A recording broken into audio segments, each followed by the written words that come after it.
Hello, this is me, Max Redstone. Well, unfortunately, I don't know where Hungry Boy is. However, I don't want to. Well, what the fuck am I going to do? Fuck. Anyway, I have this drone video and I'm going to play it, and I hope that this is some stuff that I've shot in and around San Diego. You can enjoy it. Here we go. And hopefully Hungry Boy will show up by the end of this.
Boom. I am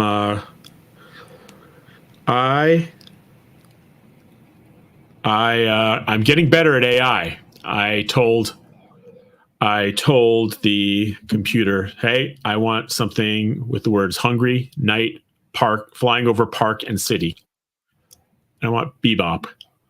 Oh, we have a special guest. We don't have Yob, but I'm sorry, we don't have Hungry Boy, but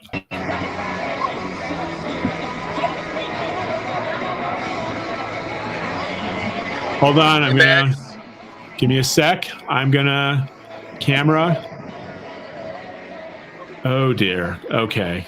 How are you? Hear me you? right now? I'm at the Salt Shed in Chicago. Oh, The Morton Salt Factory with the Morton Salt Girl along the expressway, the I-95, I-94. hey, buddy. I can hear you. Venue. We can hear you. And we can see you. Jesus Lizard. Jesus Lizard. A very legendary Chicago band. Nice. I just hung out with David Yao, their singer. Cool, dude. Drinking a spicy margarita. Fucking the opening awesome. bands for the Jesus Lizard don't compare. The Jesus Lizard are fucking awesome. There's this fucking festival going on here, the Salt Shed. What festival is it? And they're headlining it, and I don't think you can bullshit. hear me. I'm just hanging out on the lakefront. On the fucking, not the lakefront, excuse me, the river Yabo. front. Chicago River. What festival Max is it? Max is a huge fucking like drone photographer, a very talented National Geographic motherfucker at drone photography, and you gotta check out what I got going on here. Wow. I'll tell you the truth. I'll make fun of Max all I want, but his drone photography, like, you should do some like in your face, like internet camera damage to express how he could do drone photography to kick your ass. Thanks, dude. Where he is right now is a place right off of the main highway in Chicago. It's the Morton Salt Factory. You know, the salt you all have in your, it used to be, comes from this one shed in Chicago. And right now, Yabo is there.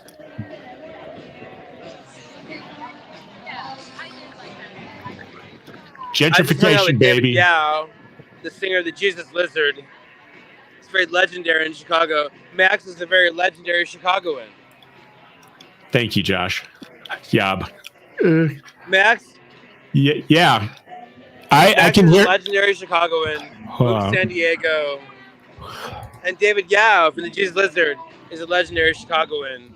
And there you go. Hey, yeah, Josh, I can hear you, Josh. This just usually works better with a headset or a microphone or both. But that's okay. I'm glad to have you here. I'm on the Chicago River. I can see that.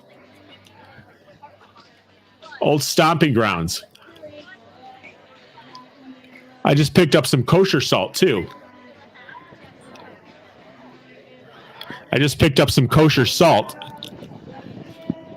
You know, man, I'll tell you right now, salt and sugars from fruits are very important as far as hydration. It's that you need to be hydrated, but water is nothing without sugars from fruits, not refined sugars. And you need the good salts. And salt and the sugars from fruits, if you have those naturally in your diet, hydrates you with enough water. Wow. Speaking of water, but if you're hydrated without natural fruit sugar and without good salts, like I prefer sea salt. I prefer sea salt. But you have a good salt too. If you don't have like good salts and good fruit sugars, your hydration is bullshit. Your water drinking is bullshit. It's not bullshit. You need it anyway, but it's less useful. Nice, bro. Nice. Toit. Hey. So yeah, I'll let you get back to it. I think I'm gonna. My co-host for the evening did not show up, so I think I'm gonna call it early. I just showed my drone footage. Man, Very What? talented shit I've seen lately from you. Thank you. Do you want to see the? Do you want to see the movie I just put together? Watch this. Hold on. Wait. Present.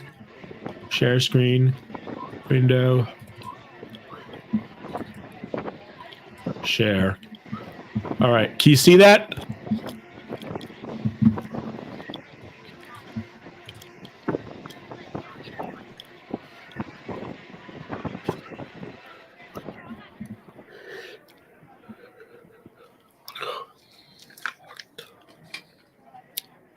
Can you hear it?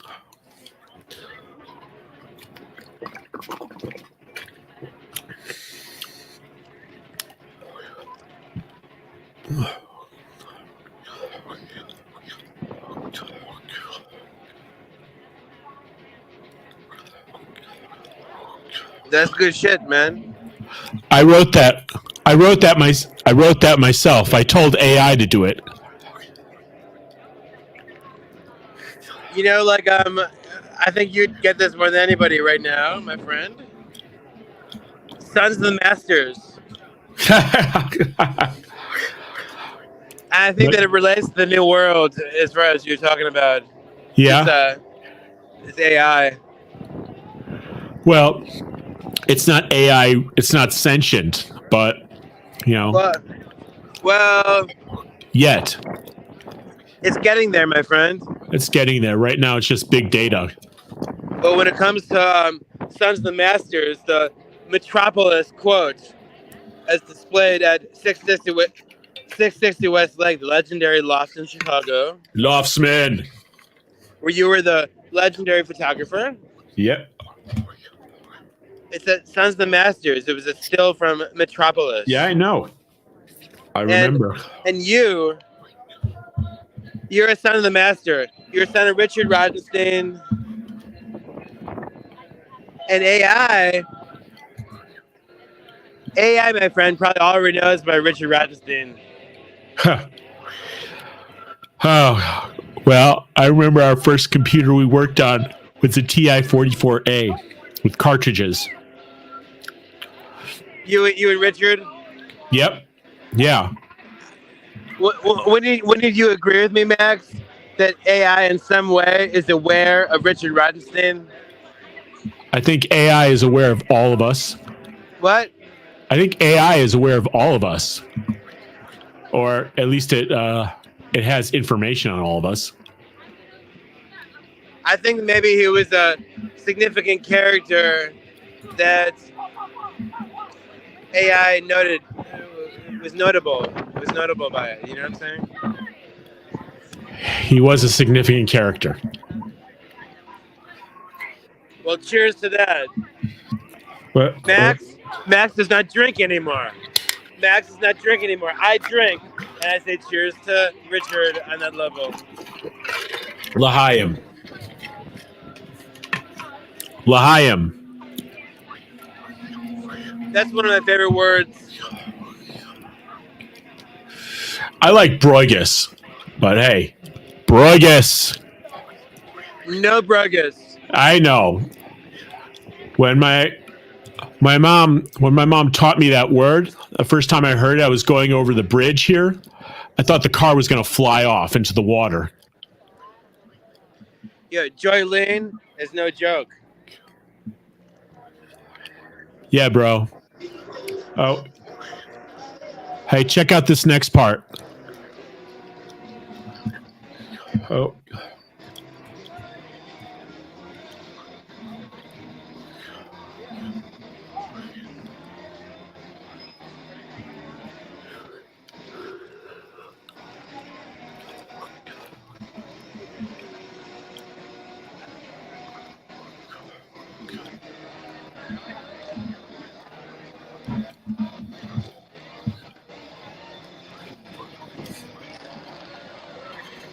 Wait for it. Read. Boom.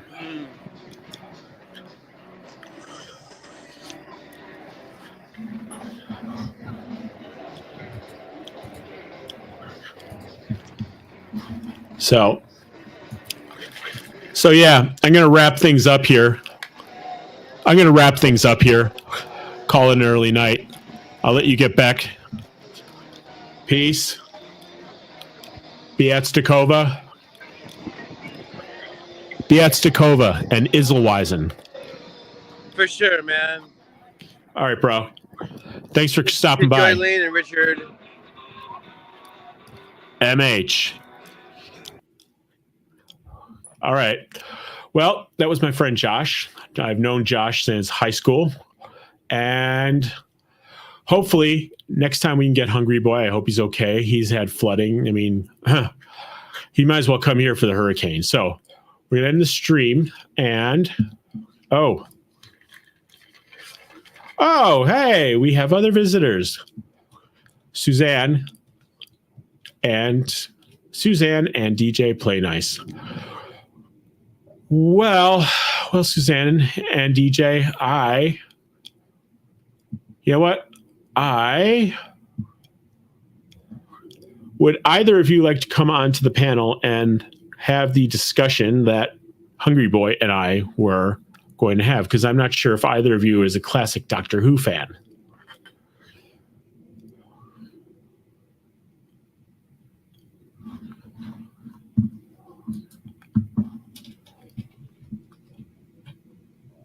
Oh, let's see.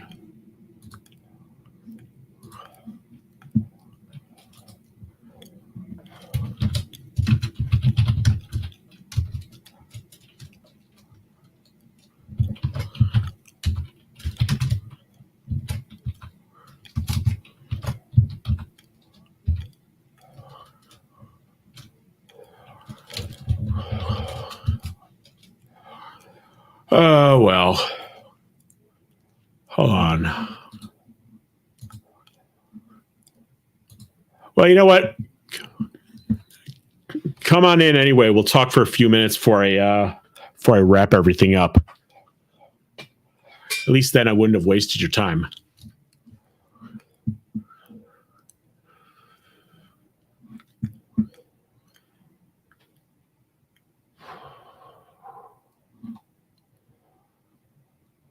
DJ Play Nice, come on down. You're the next contestant on the Redstone Price is Right. Oh.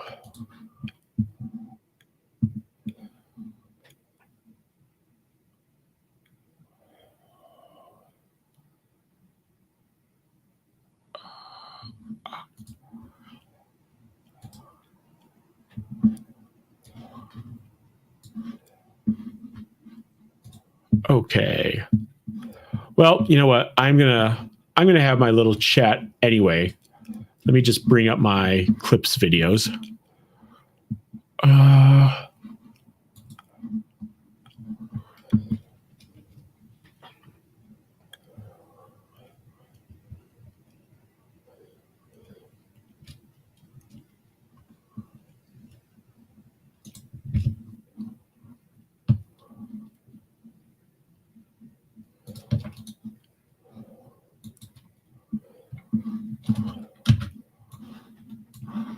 Okay, we have our clips videos, share screen, window, Bing. So the two episodes that Hungry and I were going to talk about, we're really not going to talk about them per se, but you know, they are both from season 17 of Doctor Who. It is the latter half of the Tom Baker era. Tom Baker is my favorite Doctor. A lot of people around my age who saw the show around the time it aired or close to it, their favorite Doctor is Tom Baker, because he even said at one point that he wasn't Tom Baker anymore. He was the Doctor. So the two episodes, well, serials, because they were broken up into 4 or 6 parts. Each one was a serial of numerous parts. Both these serials are 4 parts. There's Nightmare of Eden and City of Death. And they are both an exercise in frivolity. How can Doctor Who be fun, silly willy without going beyond the pale? And these episodes both have frivolity, truckloads of frivolity. However, one wasn't exactly well received. That was Nightmare of Eden. And the City of Death is the most popular Doctor Who broadcast of all time. It had something like 18 million people watching it for the fourth part at the end of the episode. So Nightmare of Eden starts like this. You have a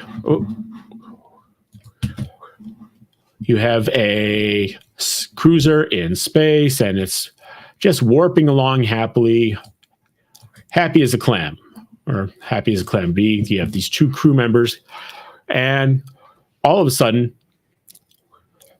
you have the first officer who is just whacked out on Goopinthal, or he's sniffing glue or something, but he is. And these are the passengers. And so there's the captain. And there's, alarm. And this episode was all about drugs and about other things. So it's like, wait, what are you doing? You're off by a couple degrees. You can't do that. This is a space cruise ship. And oh no, they crash into a ship while they're dematerializing. Oh no!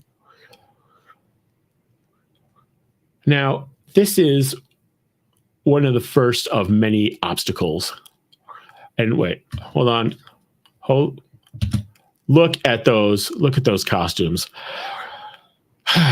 Doctor Who was always a budget thrifty show.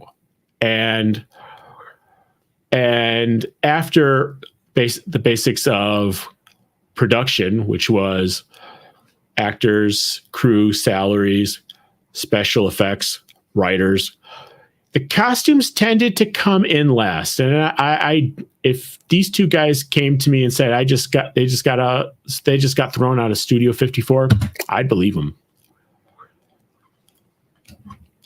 So basically, these two ships have materialized within each other, and they're just stuck. And here comes the TARDIS. And this is one of my favorite Doctor Who lines. And they're saying, "Oh, what happened? Oh, they're the two ships. They're rejecting each other, yada, yada." And there's K9, not voiced by John Leeson. And Romana asks, "Should we interfere?" It's like, interfere? Of course we should interfere. Always do what you're best at. And here comes the guy from the other ship. And they're having a talk about insurance, and in walks the doctor, and he says, "Oh, I'm from Galactic Insurance and Salvage."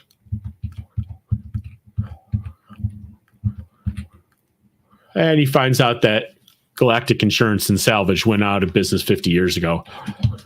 The captain has the first officer show the doctor to this one vital place so they can work on vital place on the ship, so they can work on getting the two ships disconnected. And the first officer's a crackhead. So now they're following him. He's, "Oh my God, it's just like an after school special out here." First officer opens a drawer, takes out a vial. "Oh, what's this?" "Oh, it's a fungus. It's Vrexoin." Vrexoin. The originally, as written in the script, the drug was supposed to be called Zip, but there were a number of potential objections raised about thinking, if someone watched Zip and thought, this is actually a good thing, and they didn't want that. So Douglas Adams, the one who came up with Hitchhiker's Guide to the Galaxy, who was script editor at this time at Doctor Who, came up with a couple different edits, but they wanted it to be just something horrible and something barely, it can be pronounceable, but it had to be horrible. Hence the name Vraxoin. Oh, and here we have the second. Oh my gosh, look at there. On the right is Jennifer Lonsdale as Della, the assistant to Trist, played by the late, great Louis Viander. And I was really hoping that Hungry would be here because I wanted to say, hey, Hungry, you know that Louis Viander, you know where Louis Viander is from? That's right, Australia. He's an Australian actor. Anyhow. Oh.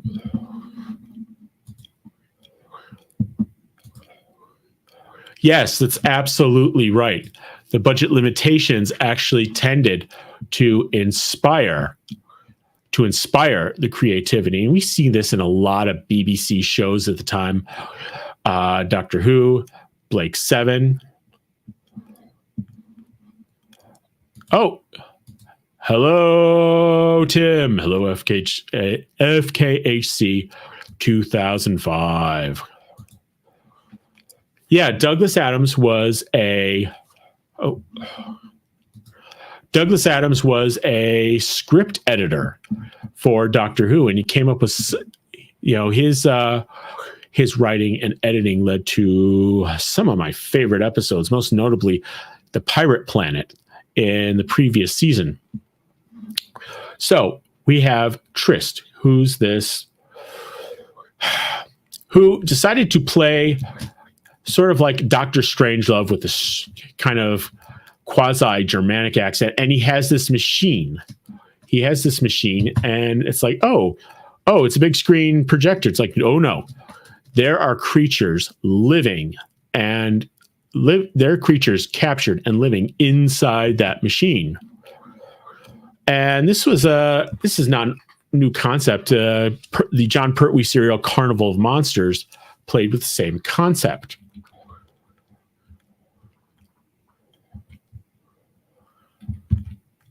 And here's Secker, the first officer, bazooted out of his mind on Vrexo and going into one of the danger zones.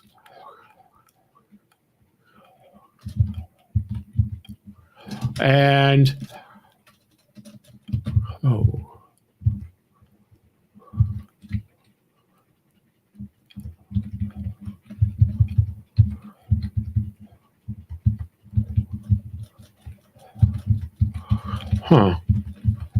that shouldn't have happened.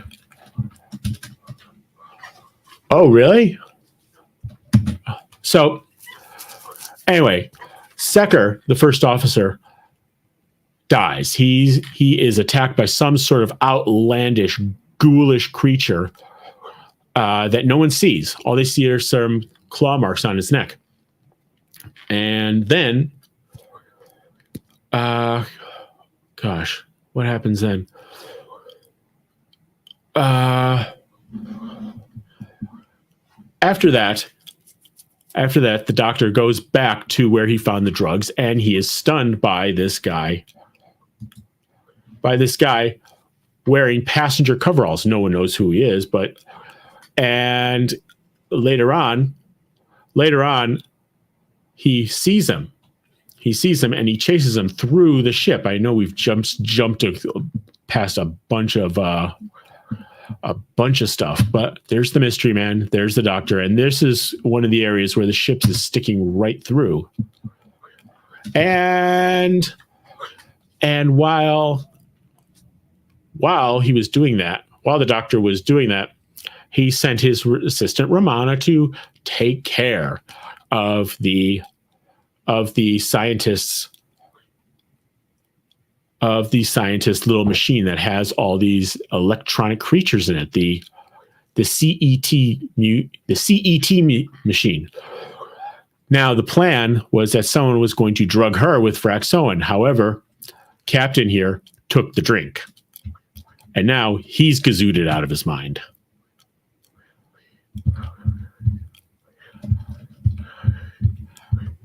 And in a intoxicated haze, he tells Trist, hey, those two are running the drugs, meaning the doctor and Romana. Meanwhile, the doctor is chasing the mystery man through in one of the danger zones.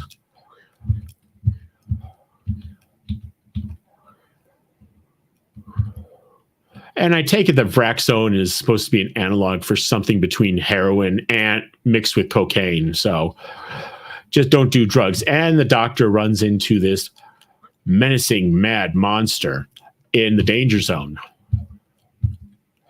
Oh, and there it is. This is we will find out what this is. CET machine, CET machine, CET machine.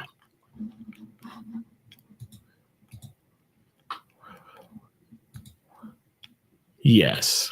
Basically, you are correct, sir. So Romana and K9 are on the trail of the doctor. They come down here and the horrible creature comes out. They're called mandrels. Notice the flared pants on the costume. Oh. And out of nowhere, the mystery man shoots and deters the mandrel from mauling Romana. And the doctor crawls out, makes sure that all of his pieces are in order. And then Trist and Della are talking. They're talking, okay, we know that there's drugs. Let's get our house in order. Okay. And he is asking her about one of the people on his last expedition that just died suddenly. And he's grilling her, and gosh, she is so good looking. The makeup department did a great job of being pretty but functional here. Oh, and here comes Trist to say, I think I know who is running the drugs. Yeah, my assistant, Data. What?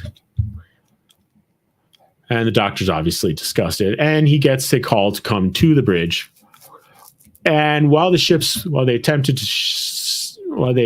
separate the ships, K9 got through to one of the obstacle places, and then they meet these two guys. These are customs officers, Fisk and Costa. I don't know what to make of these uniforms. This is like a nightmare of a police academy tangent. And they run away. The doctor pulls out a sonic screwdriver.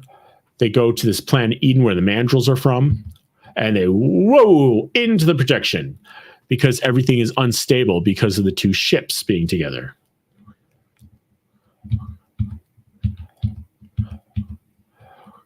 Oh, this guy reminds me of Lieutenant Harris from Police Academy. It's locked. It's a door. It's locked. Get Trist. And the doctor and Romana find themselves on this planet where both the animal life and the vegetation are violent. And he bites into the root of this creature bites in the roots of this aggressive plant to get away from it. And there's Trist. The doctor took one of the pieces from his machine, so he can't turn it off.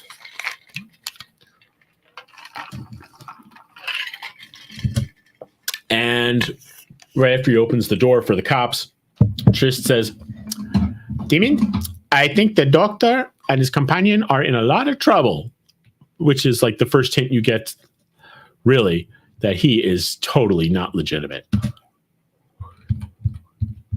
So the doctor and Romana are sort of bumbling around this planet which is called Eden, by the way. And all of a sudden, you know what? That's a good, hold on. You know what, Tim, that's a good question. I know the Padres just eked in, and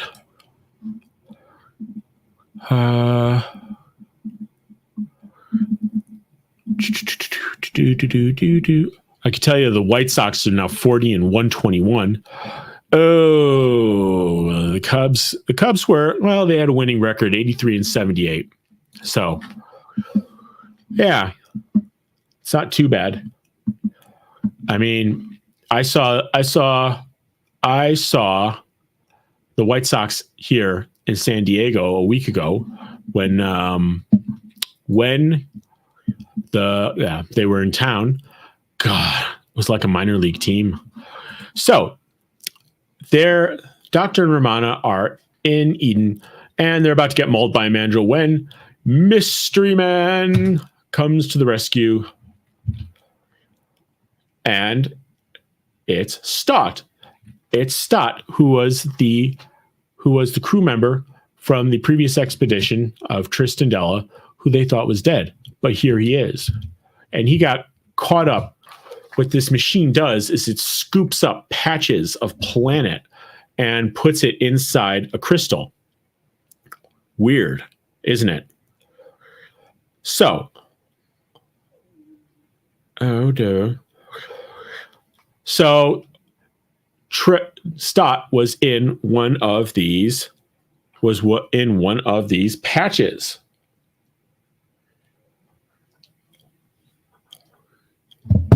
So he's been trapped in the machine for about 6 months now. But because of the temporal instability, he was able to walk out of the projection onto the ship. Let's see. Kind of, in the sense that it is kind of like a holodeck in the sense that it transports reality to wherever you want it. However, the way this is different is where the holodeck needs data or information to come up with whatever it is it concocts. The CET machine actually just relies on scooping patches of whatever planet it or wherever it comes across. So there's like a direct link to the actual real thing. And the projection. So they come out the other side of the projection at the power unit, which is where they want to be because they need to be there to separate the ships. And there's K9. Oh, you got to love that scenery. You got to love scenery in Doctor Who that you've never seen on Blake 7. And here's one of the passengers, and she's complaining, exactly. Exactly. There are not no safety protocols, but there isn't exactly a culture of safety going on. There's what got skipped over here is that Trist is for all of his learning and all of his knowledge and all of his intelligence, the machine is still pretty crude. And the doctor has a conversation. It's like, you don't have this? You don't have this? You don't have this? You don't even have this. Anyway, here we are. Passenger is complaining. They've been delayed for hours. This is like a cruise ship in space, the Empress. And they're late. And she's complaining to the crew member. And he's going to lift. He doesn't GAF. Oh my God, it's a mandrill. He hits the alarm, and Rig is just so pizzled out of his mind. He thinks it's hilarious. He's watching it there on the video, and the cop comes and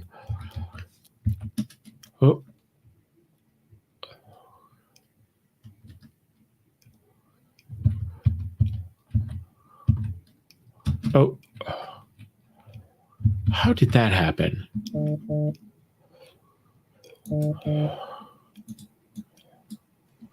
Oh. So eventually they do catch up. The two cops do catch up to the doctor.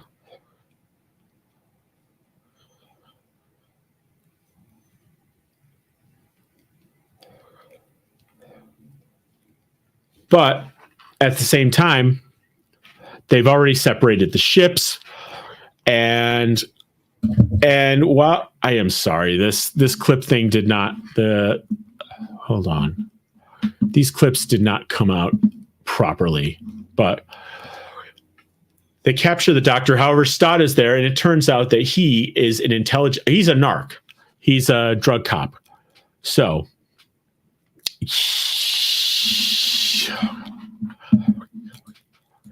seriously,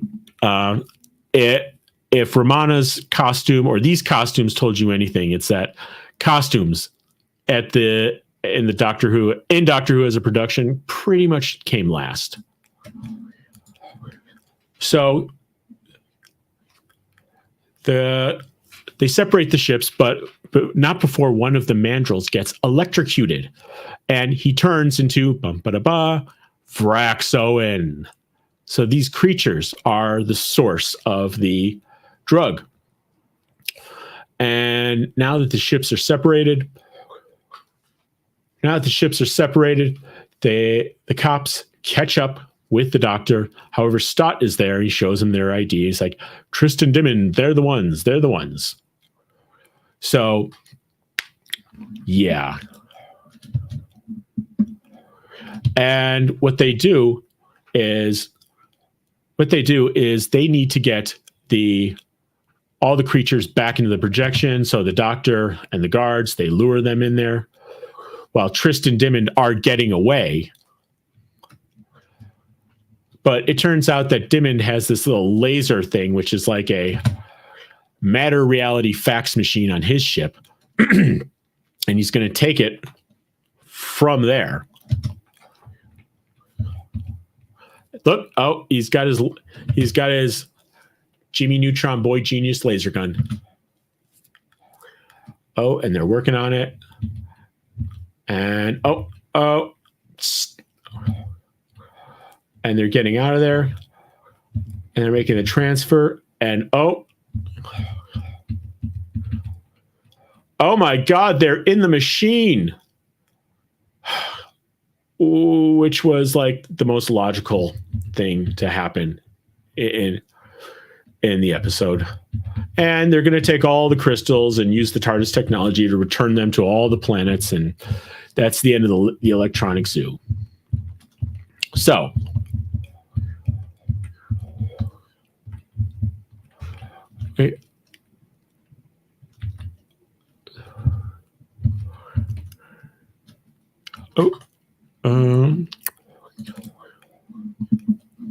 so that was in the early part of season 17. Then there was another episode in between. Then we have City of Death. Now, my point here is that these episodes are frivolous. They get silly. They allow themselves to become silly, but with some rationality and meaning. Now, whereas Nightmare of Eden was all over the place, City of Death is really one of the finest Doctor Who episodes ever. And I hope the clips are in order. So it starts, they're in this hellish hellscape, which is Earth 400 million years ago. And there's this spaceship. And oh my God, it's a rejected squid from SpongeBob. No, his name is Scaroth. He's a Jaggeroth. He is in the warp core of the ship, and the ship is damaged, and shiznit's going to happen. Oh my God. Oh no. Oh no. Boom. Explosion. Fast forward 400 million years, modern day Paris. There's the Doctor and Romana on vacation. You might notice that she's kind of dressed like a school child. Lalla Ward, who played Romana, often remarked that, well, I thought it would have a good effect, but who knew that the fathers of the children who were watching would also have a good effect on them? So they're in Paris on top of the Eiffel Tower, taking the metro. And these are actually some really well shot street scenes. The Notre Dame before it burned down. Oh my God, they're at the house of the bad person. You could tell. You could tell by the doors. And here is the Count Scarleone, and the late great David Graham plays Professor Kerensky. He just passed away. What a guy. What a tremendously talented actor. The professor saying, "Oh, I need money." He pulls out a wad of French francs. So that is Julian Glover playing Count Scarleone. Superlative. And there's his butler. The butler, he says to the butler, "Well, we're going to have to sell a priceless relic, maybe a Gutenberg or a Van Gogh, because apparently he has a stash of them." And the doctor and Romano are in a cafe. Someone's sketching her, but she moves and ruins it. And, oh my God, he's having some time hiccups. Oh, there's the artist again. So this is the first indication of trouble. Oh, someone with a broken clock. Oh, and they had just finished an experiment. I wonder if there was a coincidence there. Doctor and Romano are running too, and where are they going? The Louvre Gallery. The Louvre Gallery. And this is, I thought when I first saw this is actually, they were shot at the actual Louvre, but, I didn't know about scenery or set design. And here's a group. They come down, and the doctor and Romano are having one of their little time hiccups. And, down goes Baker. And here comes this other guy in a trench coat. The doctor bangs his head on his gun, and they leave. But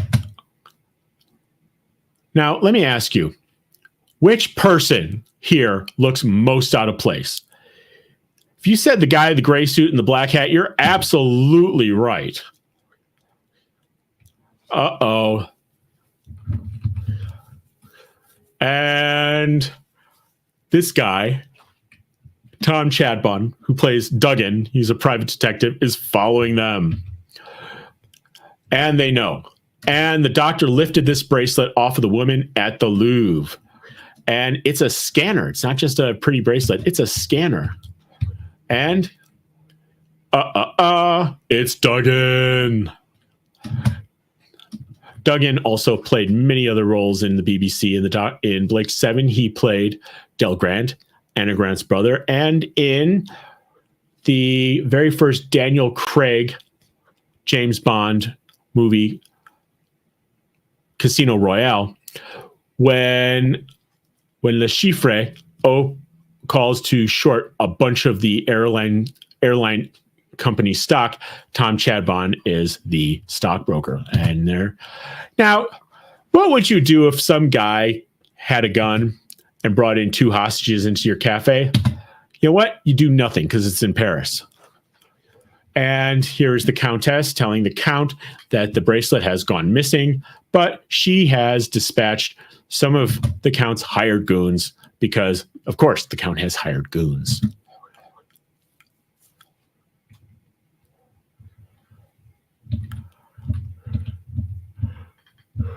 And now Duggan is asking the doctor what they know about Count Scarleone. And they say, "Oh, we don't know." It's like, everyone in the world knows Count Scarleone. It's like, well, we only just got to this planet.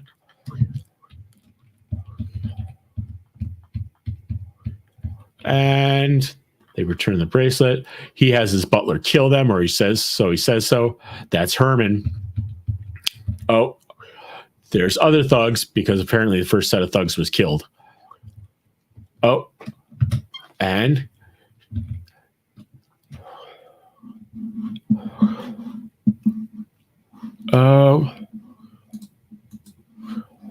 that is correct. That is a Walther P-38. However, it's not just military. There is a civilian.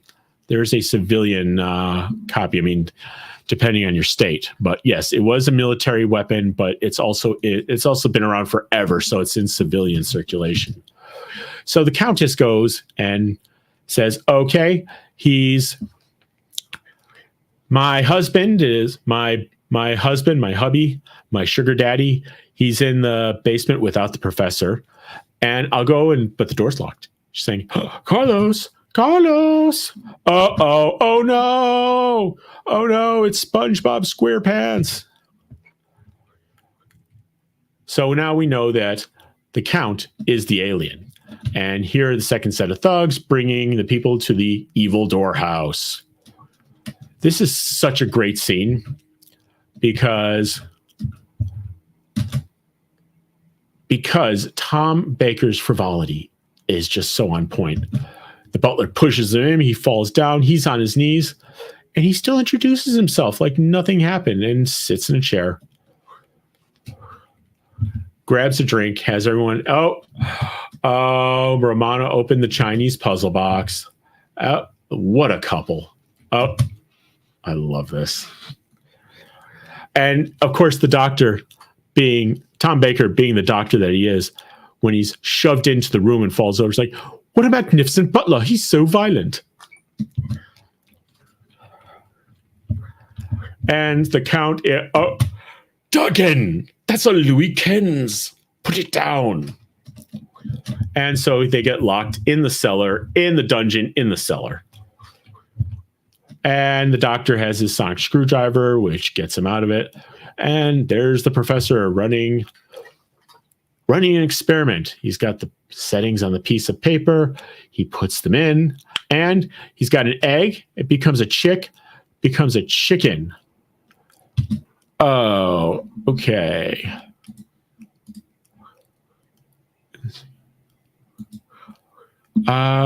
Wait.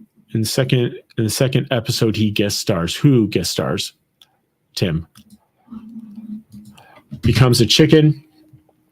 And Herman has the bracelet, puts it in a machine, and they're doing something. But the chicken has died in this little time field that the professor has created. But the doctor reverses the polarity, which is a trick from the John Pertwee era, and it goes back to being a chicken, to a chick, to an egg. All good. Oh no! Oh my God, they reversed time so much. They got this. Could that be a clue? And Duggan knocks the professor out because Duggan just likes to thump everything. Oh.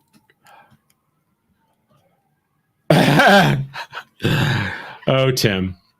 So right now they're in, this is actually more of a holodeck because the projector right here is using data from the bracelet to create a replica of the part of the Louvre where the Mona Lisa is. So they have the projector, they bend the beams, they're practicing. And look, they're back in their sitting room. And the doctor, Romana, and Duggan have not escaped yet. Romana figured out through the beauty of math, any derivative, Jill would love that there is a room behind the dungeon. And Duggan, being the thump master general it is, breaks through to the room. And what is in the room? A Mona Lisa. 2 Mona Lisas, and they're authentic. 4 Mona Lisas.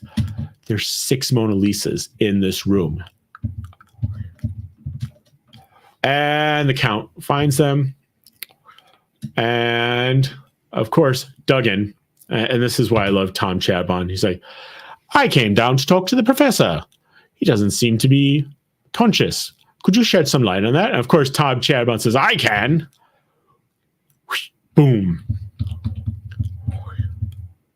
Oh.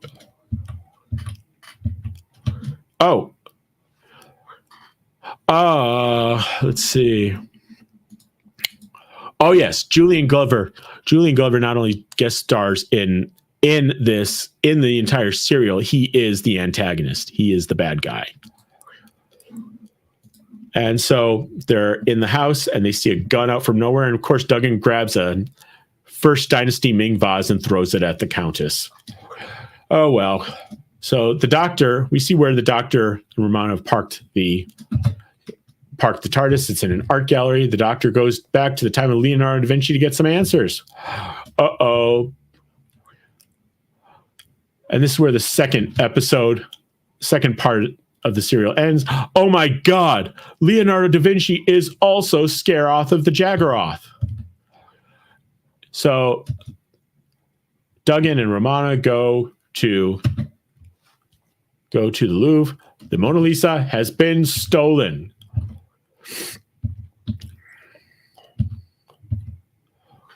And there is the very first Mona Lisa. And the doctor Scaroth plans to torture the doctor. He's going to get some thumb screws, but of course the doctor pulls out an instant camera, aims it at the guy, smiles. This is his best smile. He's a professional soldier. Boom. And he goes to the other 6 canvases that Scaroth, aka Leonardo, is going to paint as Mona Lisas and writes, "This is a fake," in felt tip pen. And of course, leaves them a note. And they go back to the cafe because that's the only other set piece they have. And they break into it. And Scarleone is telling the professor to build a machine that will be hugely unstable, extremely dangerous. No culture of safety here at all. And the professor is befuddled, and in comes Herman. Excellency, Excellency, the Mona Lisa is no longer in the Louvre. Bum, ba, ba. And all of a sudden, no, that's only on an actual Polaroid camera, I think. So all of a sudden, Scaroth is getting delirious, and it's like he's hearing voices, and he is, because we find out that when he was in the warp chamber of the ship that he was in that exploded at the very beginning of the serial, his body, his personality, his presence got shattered into 12 different pieces in 12 different eras of time in human history. One of them is Leonardo da Vinci. Another one is Count Scarleone, and there's 10 others, and they're all working to push humanity forward so that he can go back in time and stop himself from going into warp. And they're still now they're having coffee, not wine. And the doctor just runs up to 2 gendarmes and says, "What's happening?" It's because the Mona Lisa has been stolen. And of course, they just escort him straight into a crime scene, because why not? It's Paris. And it turns out that Romana and Duggan have gone back to the chateau. And you can see how happy the doctor is. Now, Count Scarleone knows who exactly the doctor and Romana are, and he knows that they can help, or at least she can help him go back in time. And all of a sudden, he figures, he's got some Time Lords. He can do without the professor. Bye-bye, Professor Kerensky.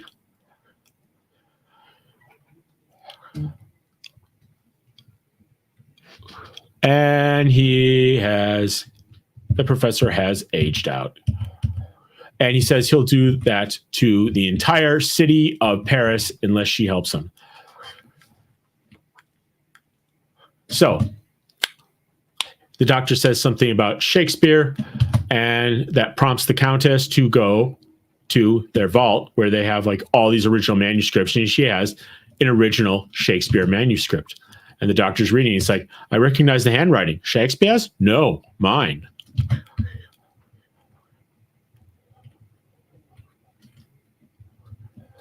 And he tells her what the Jaggeroth are. He describes them. He says what they are. And she says, a man with one eye and green skin. And this prompts the Countess to go to one of their other archaeological treasures, this scroll from ancient Egypt. Bum, bum, bum. And now the Countess knows. And she pulls a strap on him. It's like, who are you? Who have I been living with all these years? And he just comes out and says it. Pulls off the mask. She scared shitless. And she still has the bracelet on. This very advanced piece of technology, which can not only scan, but electrocute. So bye-bye, Countess. Duggan gets through the door. Oh my God. And he's using Romana's technology to get back to 400 million years ago at the very beginning of the episode. And everything blows up. And now they have to run like hell to get back to the art gallery. You know, they're trying to hail a cab. Can't do it. They get to the art gallery. And here we have John Cleese and Elaine something. I forget her name. But they are commenting on a police box in an art gallery. It's like, and the fact that it shouldn't be here is, I can't. Anyway. So all of a sudden, the doctor and Romana and Duggan get in. And it disappears. And the lady says, exquisite, absolutely exquisite. That's John Cleese from Monty Python, by the way. So now they're back 400 million years ago. There's the ship. They go there because that's where Scareth is going to come. And it turns out that what the doctor has and what Duggan have on their hands are amino acids that will become all human life. The radiation from the ship's explosion is going to start human life. That's what the stakes are here. So there's Count Scarleone and Duggan. Boom, punches him. He disappears and they run away. And history repeats itself as it should. And the ship explodes. Boom. And Count Scarleone is sent back to his lab, except without a mask, while Herman's there. And Herman shoots him, and there's a big fire. And it turns out only one of the Mona Lisas of the 6 in the other room and the one in the lab, only one survived. And they're debating right now about whether or not it's a real artwork. Because it has, this is a fake, written in felt tip. So they're at the top. He's at the top of the Eiffel Tower. I'd like to think that he's thinking, well, this postcard's probably more accurate than the one that's hanging in the Louvre. And they're looking down, and this is one of the best outros of Doctor. They say, goodbye, Duggan. And there you have it. Now,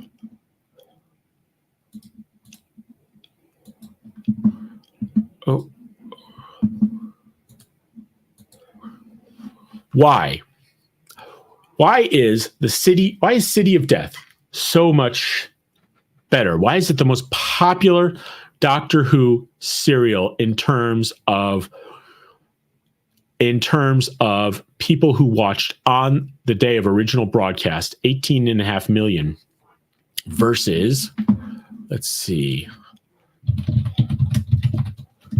episodes.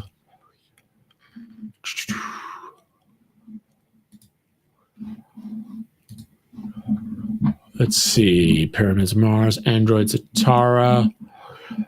So, Nightmare of Eden got between 8.7 and 9.6 million viewers on the night of broadcast.